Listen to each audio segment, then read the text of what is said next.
This is Awareness Explorers.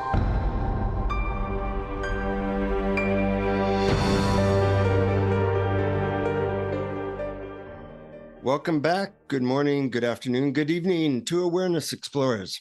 I'm Jonathan, and I'm with my friend and co-host, Brian. Oh, we're on a first name basis now. We don't even say our last name. I was just following suit. I get that. And, you know, it goes along with the theme of today's topic, which is both identification and disidentification. And we are so non-identified with ourselves that we can just say our first name. And this topic is interesting. We've talked a little bit about identification, and we'll go more into that. And we've talked about disidentification, and we'll go more into that. But we haven't talked about them together as like a yin-yang. And so we hope to explore the advantages and disadvantages of each of them and how they might be appropriate in different circumstances. But when we came up with this topic, Brian, what was the thing that showed up in your mental space? Well, I certainly know that identification is the central issue in all of non-duality and awareness practices. In other words, do we identify with this individual mind, body, and personality, or do we identify with the pure field of awareness in which all of that appears? And I think that it's also a little scary for people who might be afraid that they're going to lose their identification with their individual person because maybe they like their individual person. And so I think we might explore how we can salvage both. Yeah, get the best of both worlds. Yep. Well, let's look at identification, the advantages and disadvantages. I mean, it is what minds do. It's what the average person is completely identified with their either personality or their body.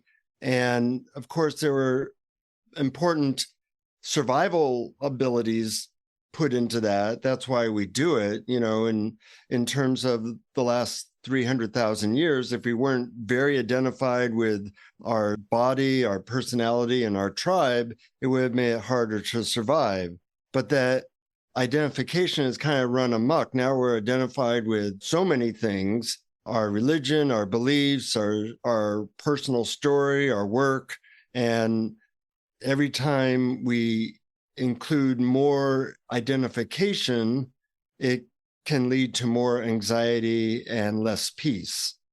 That's how I look at it. Yes, and more separation from others when we identify with our political party or even our state or hometown, let alone our country.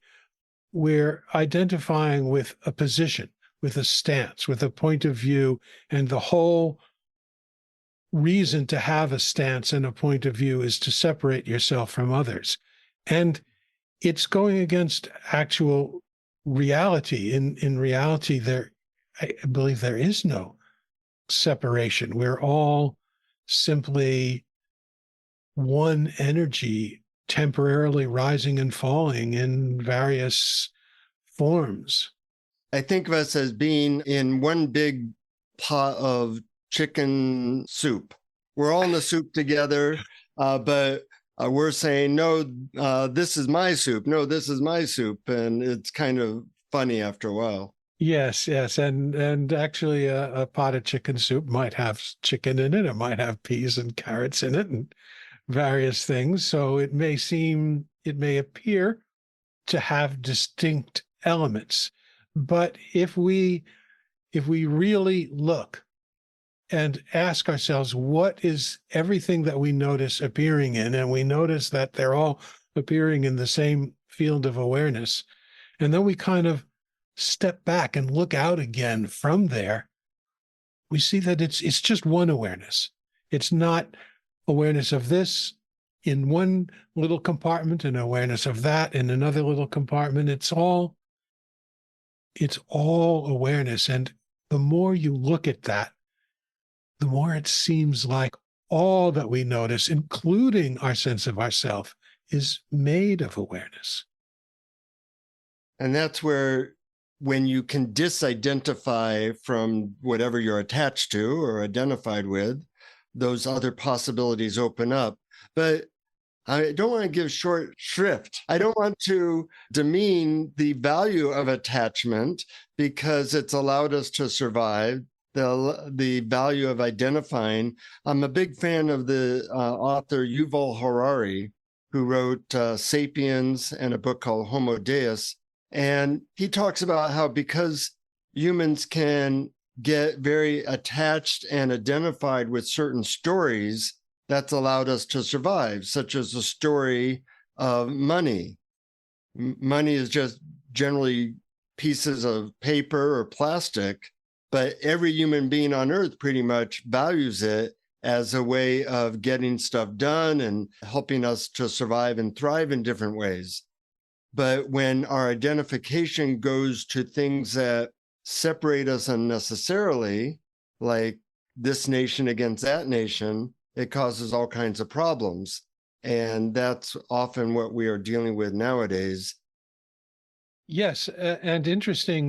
He also says that conflicts between countries and even between, conflicts between, let's say, any political entity, we think are sometimes about territory or resources.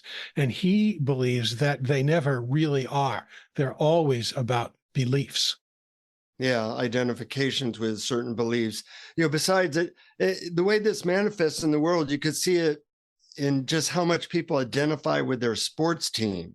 And what's funny about sports teams is that the people on that team aren't even from that country or city anymore. Everybody's trading everybody else, but we identified, if I'm from Kansas City, I'm so big into the Kansas City Chiefs.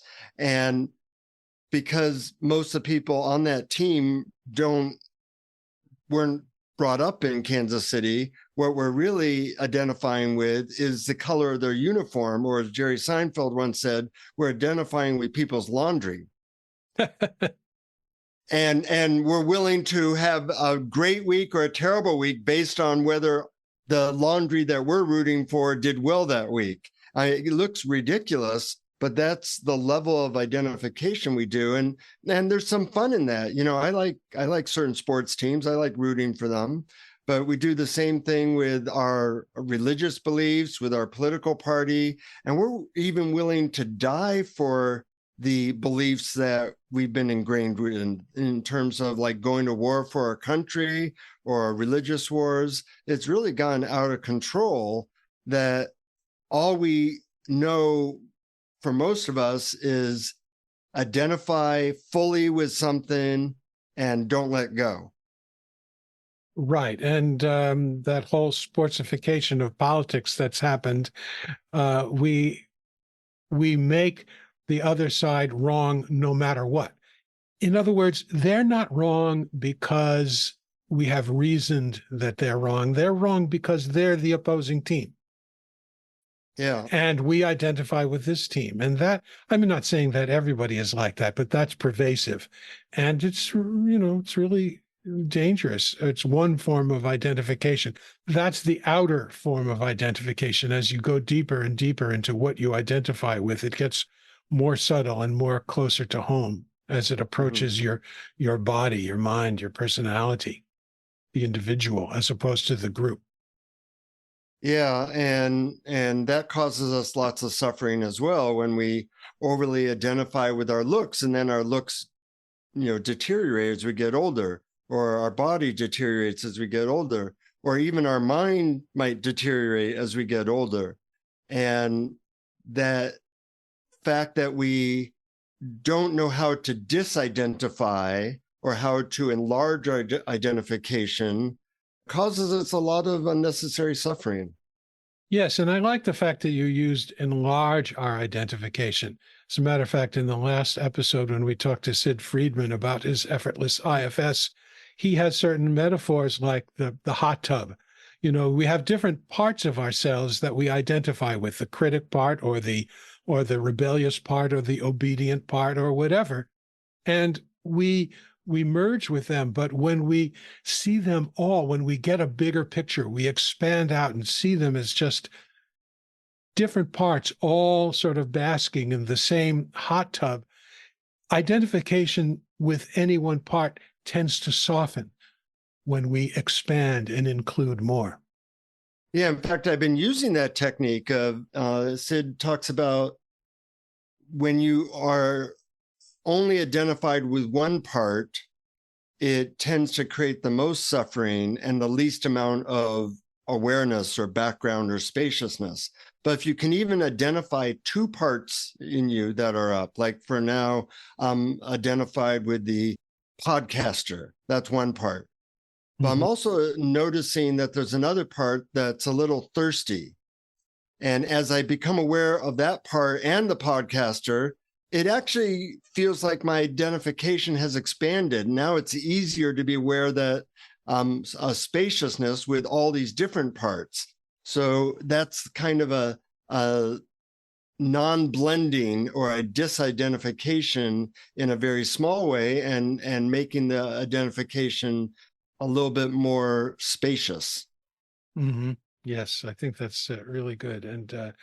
And Sid said that it actually is a natural process. The more you include in a single view, the more the disidentification happens automatically. And the correlation is the more ease that we experience in our dealing with life. Absolutely. Great little technique. In fact, people can do it right now as they're listening. Hopefully there's one part of them that's listening to the podcast. There might be another part that is judging the podcast, thinking, oh, this one's not as good as the last one, or this one's brilliant, or whatever. So there's the judger part. And then there's the part, maybe you're driving. That's another part.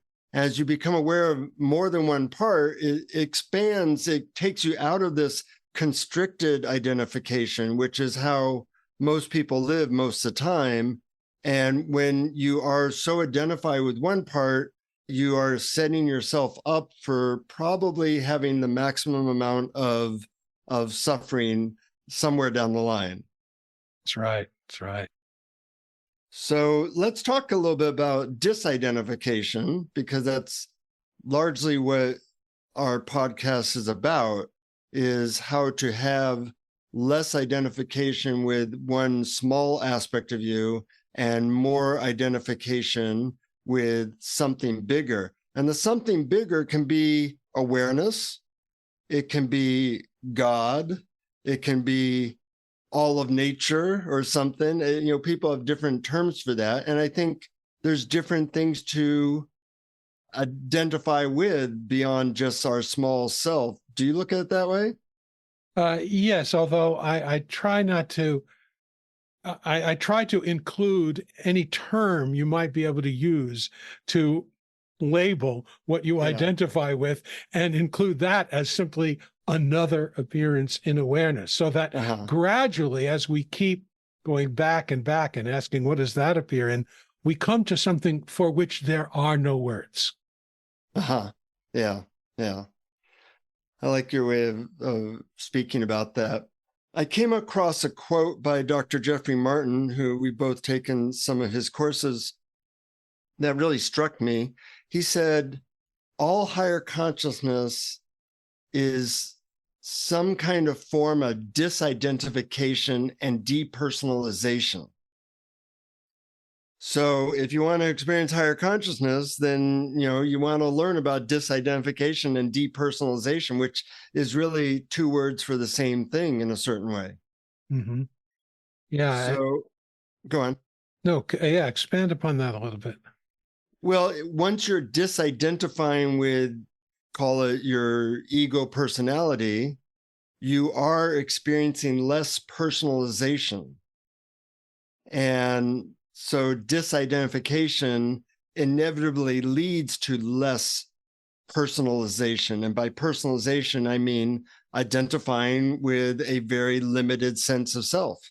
That's right. And why does that help? Why does that lead to so-called higher consciousness? And I think the answer is that we filter our experience through our own personalities, wants and needs and desires and decisions about good and bad. And we create divisions in reality which don't exist and which are basically thought-based.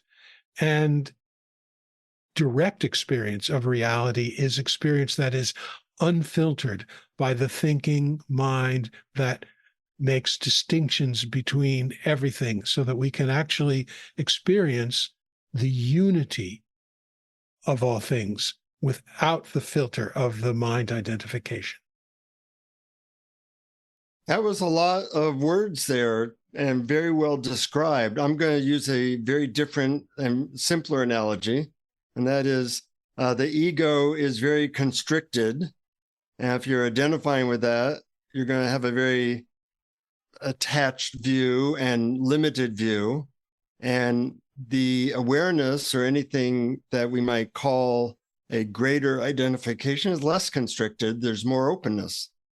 Yeah, that's pretty good. And that does have a lower word count. Although I bet you we could get it down even more. Yes. Yeah, probably. So there's a lot of ways to expand or disidentify. I just want to list a few of them that are what I would call they're like midwives. They help take you off of a limited identification, like your ego or a certain part of you, and they help to move you towards a more expansive view where you're less identified or disidentified with the limited you. So various meditations like focusing on your breath, you're letting go of your thoughts and you're focusing on body sensations, for example. Of course, all your awareness practices, maybe just jumping into noticing how everything is one. That's a disidentification from the limited separation view. There's also, as we just mentioned, like seeing more than one part of you at a time, what internal family systems is all about. Tried and true method also include drugs and various forms of meditations. These are all paths to disidentification. I'm wondering if you have additional paths, or have I mentioned them all? Well, that's a pretty good list. I kind of think of them in two different categories that I call the neti path and the include path. And I think they both can work. They can both be two wings. And the neti path, that's a Sanskrit term for not this, not this. And basically you ask a question like, who or what am I? And every answer you come up with, you say, no, I'm not that.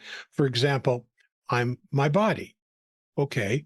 What notices that I have a body? What does that appear in? So if there is something that notices the body, then I can't be the body. And you just keep going back and back and back until, as I said before, it devolves into simple, wordless experience. And then the opposite of that, which actually, oddly enough, can also work, is the include method, where you look at what is in awareness and you include as much as possible. Let's say you're having an emotion you don't want. Okay, you notice that emotion. But what else is in awareness? I mean, do you hear sounds outside? Are they there? Do you feel your body against the chair? Is that there? You include as much as you can in your current, present, right here, right now experience, and you expand. And so you start to disidentify that way. So you could say one is sort of an inward facing path, maybe one is an outward facing path, or you don't categorize it at all. But oddly enough, they seem to be opposite directions, but they both work. I like that. That's a very simple description of like the two basic paths to disidentification with the small self. So I like that a lot. I'm wondering if the include can be things like that expand your sense of identity. Like people will sometimes be willing to die for someone they love or their kids or their country. Is that changing, or is that expanding your sense of identification? And is that in your opinion, useful? It really depends on what is the reason you're doing it for. In other words, if you die for a loved one, like let's say you throw yourself in front of a car in the process of pulling your child away from the car and you lose your life. You know, that could be considered an act of love, and I don't see that as an identification. Dying for your country, however, can easily be simply an identification. Hey, this is my group, my tribe that I belong to, and the other is wrong, and I'm going to defend it. So it's a little more nuanced, I think, and it depends on the motivation. Mm-hmm. Mm-hmm.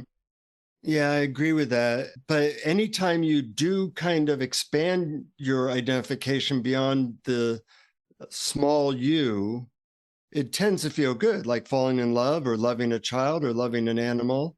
So I think you're starting to get a taste of an expanded identity, even when you expand to anything bigger than you. Yes, and I think that a good word would be compassion.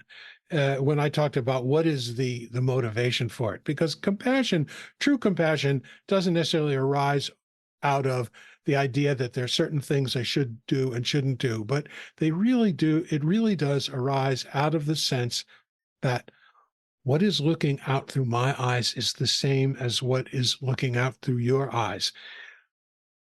I and you are one. We are the same. What you do for me, I do for you.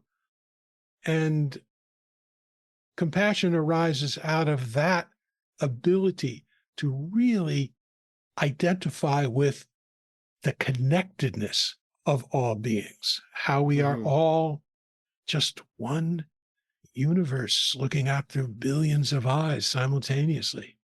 Mm-hmm. Yeah, well said.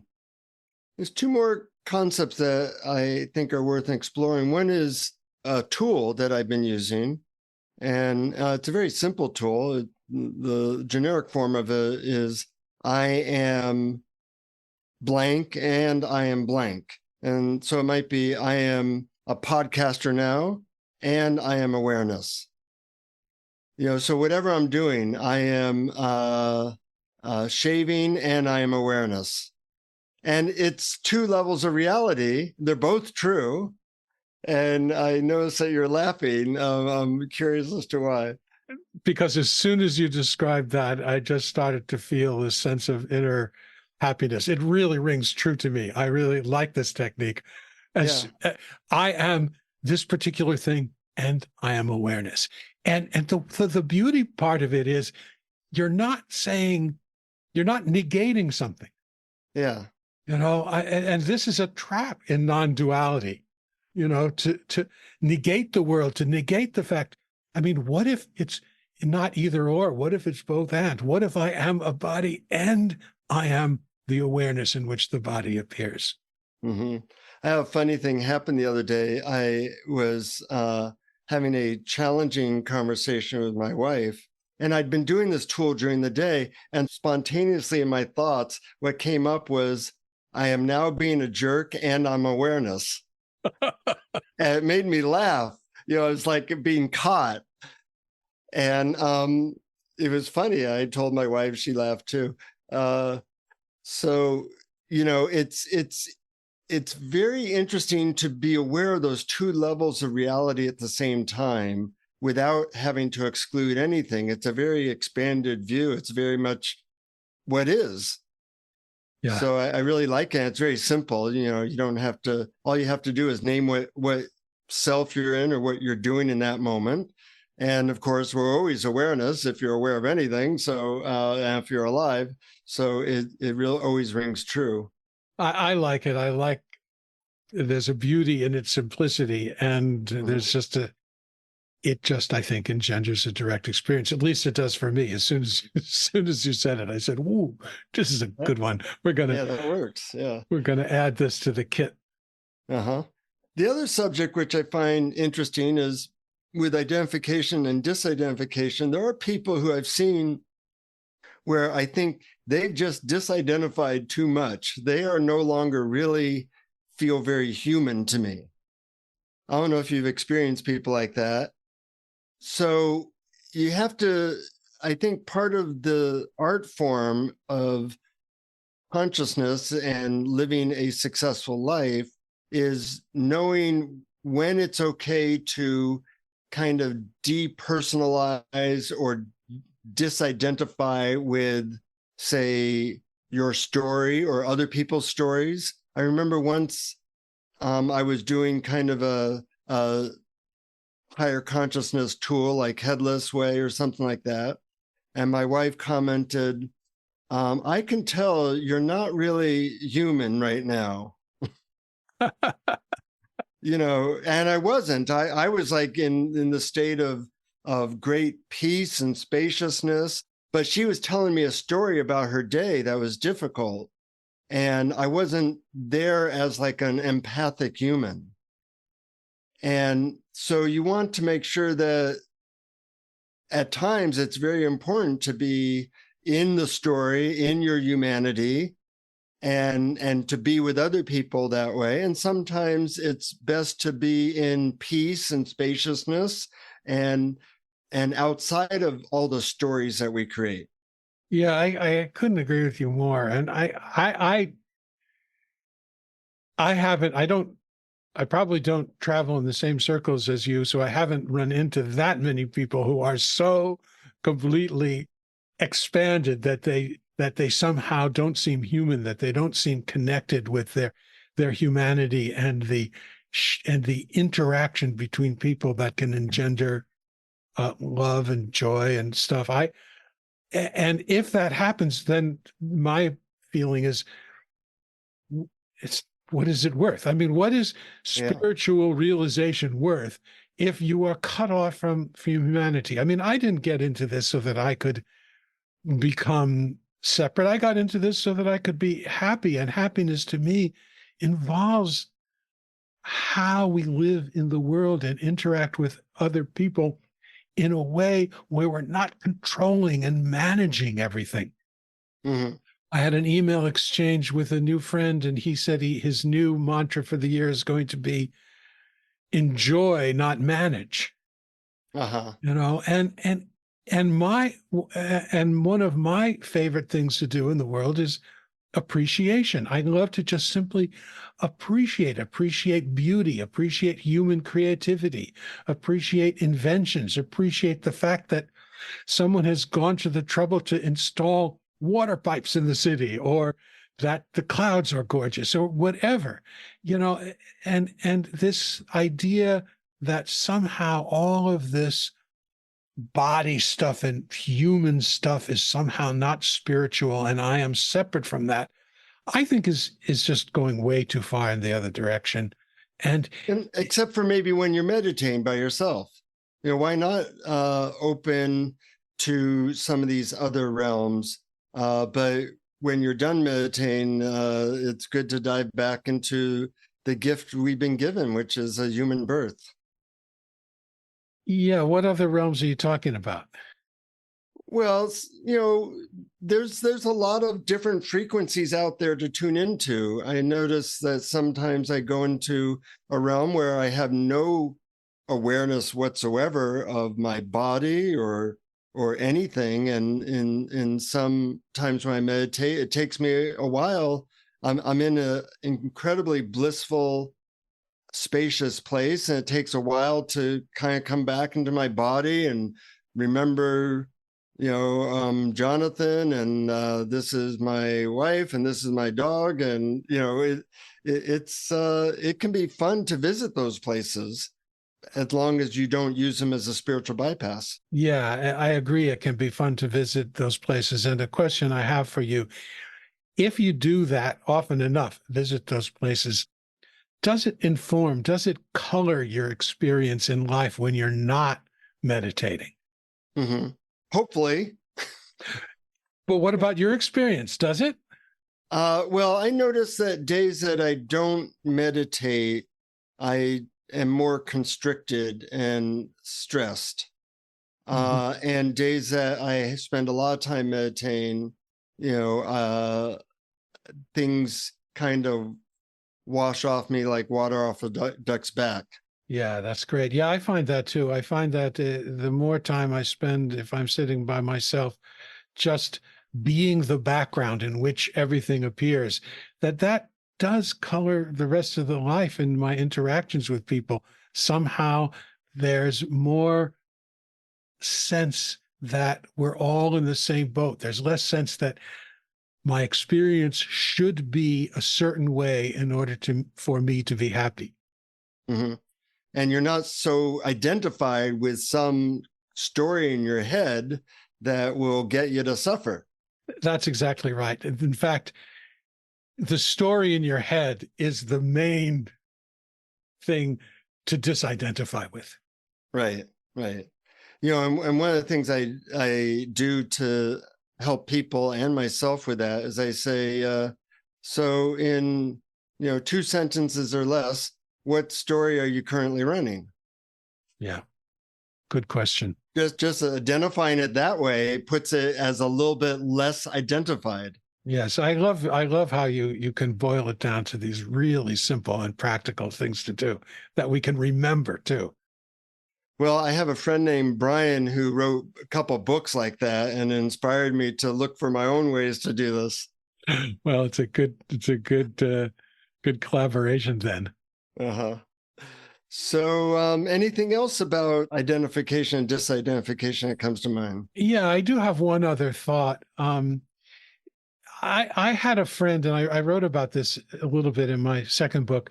I had a friend who was into spiritual searching, but a fear would come up that he would lose his identity.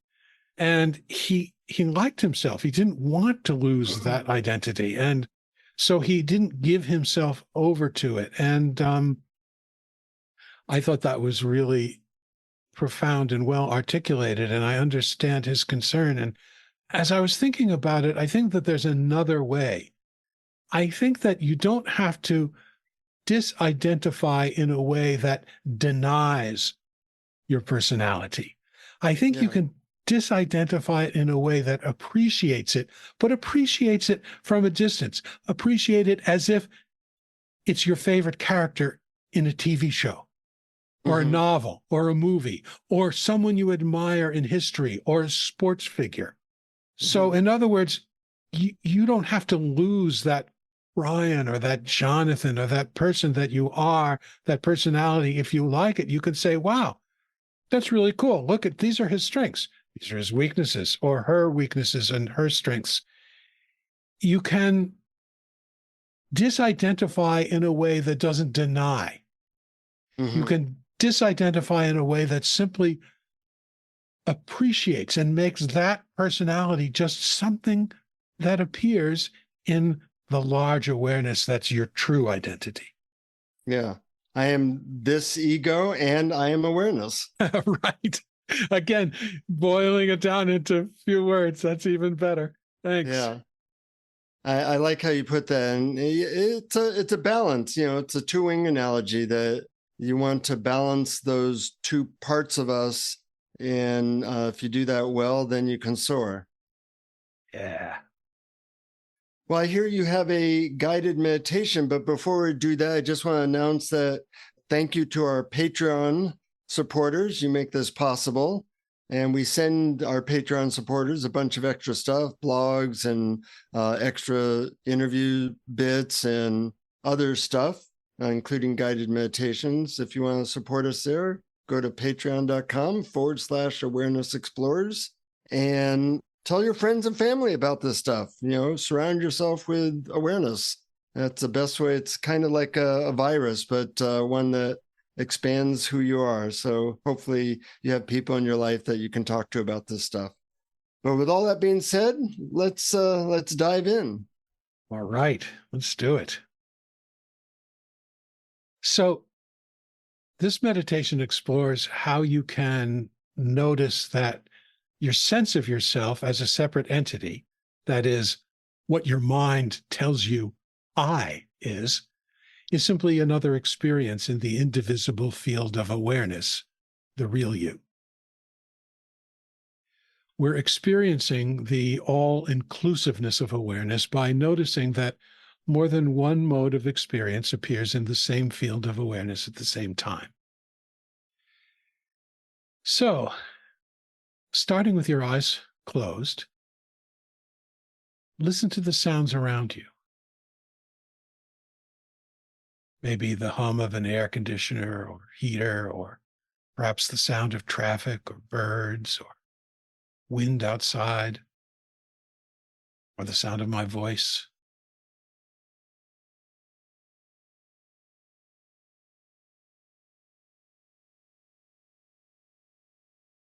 As you notice the sounds that appear, ask yourself, what is the silent field in which the sounds appear?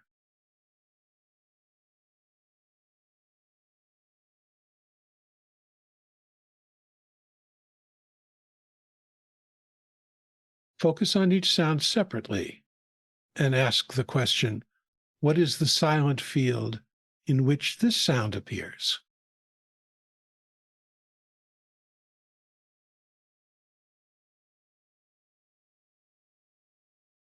Now, see if you can notice all the sounds at the same time and ask yourself, do all the sounds appear in the same silent field?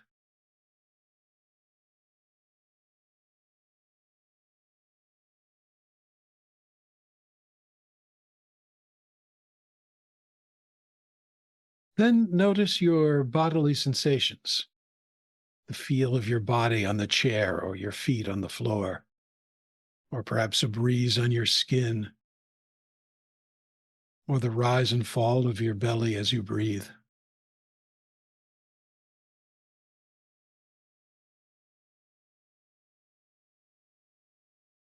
As you notice the sensations that appear, ask yourself, what is the empty, spacious field in which sensations appear?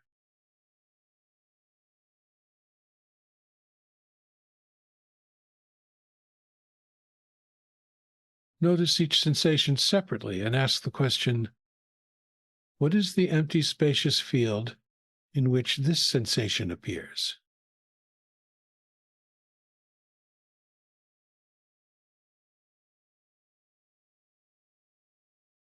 Now, see if you can notice all the sensations at the same time and ask yourself, do all these sensations appear in the same empty, spacious field?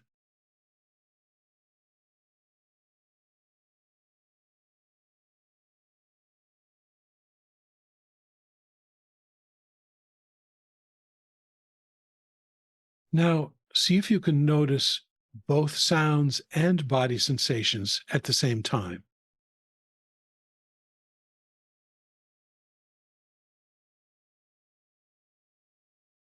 Ask yourself, is the field in which sounds appear the same as the field in which sensations appear?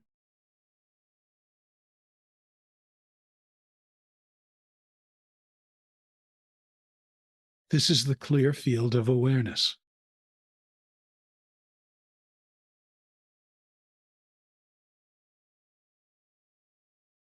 Think the thought, I. Notice what appears in your mind.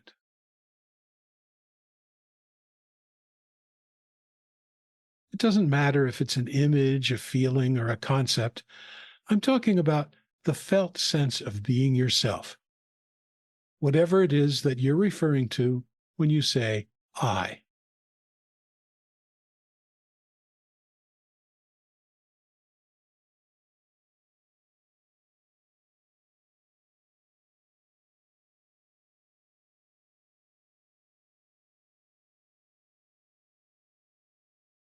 Notice that that sense of I, whatever it is, whether it's an image or a concept, is an appearance in awareness.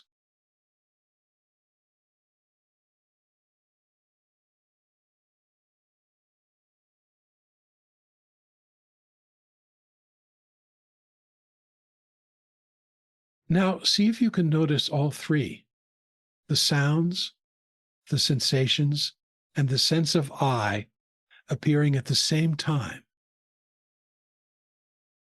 and ask yourself, are these all appearing in the same clear, empty field of awareness?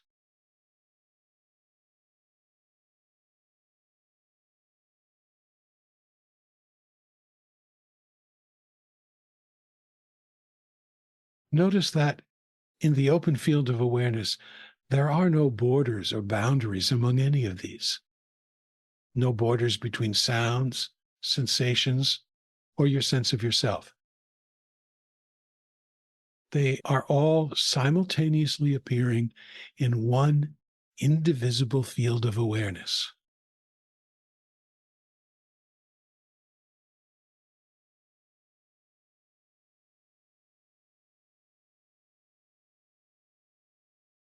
That field is your true nature.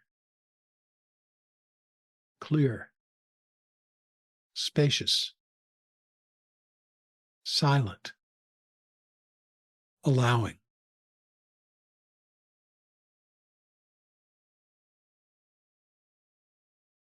Be that field. It's who you really are, so you might as well be that knowingly.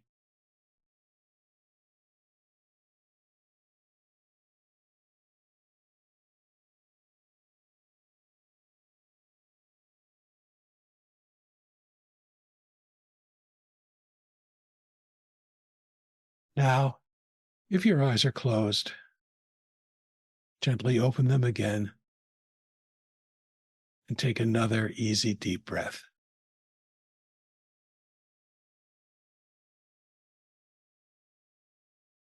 Thank you. I love those types of meditations because they are so easy to disidentify with our small self. And it's a nice, very simple way to feel that spaciousness and peace. Yeah, it's also a nice, easy way to notice awareness. Some people, when they are new to awareness practices, say, but I can't notice awareness. And so asking if, for instance, just simply sounds and sensations, if you can notice both at the same time, just asking that question alone automatically puts your attention on awareness, and you can experience it directly and be it. It's kind of like the thing we talked about, that when you're identified with one small part and then you become aware of another part at the same time, it creates a disidentification and more spaciousness. So when you can do two parts of your current experience like that, it kind of forces you to be aware of this background. Yep, it's the exact same principle. Yeah. Oh, I love principles. And I love very simple techniques like that. Yeah, me too. Well, fun exploration as usual, Brian. And I look forward to the next fun explorations that we do. Yep, always a pleasure exploring all this with you, Jonathan. Yeah, and hopefully it's very useful to our listeners to try these tools and see what happens in your own life. And until next time, keep exploring. Keep exploring. Thank you for listening to Awareness Explorers. To learn more, you can check out our website at awarenessexplorers.com. Please subscribe to our podcast on your favorite podcast app. We'd love it if you would post a review. And please share our link on Facebook and with family and friends, because knowing yourself as awareness is the greatest gift you can give yourself or someone you love.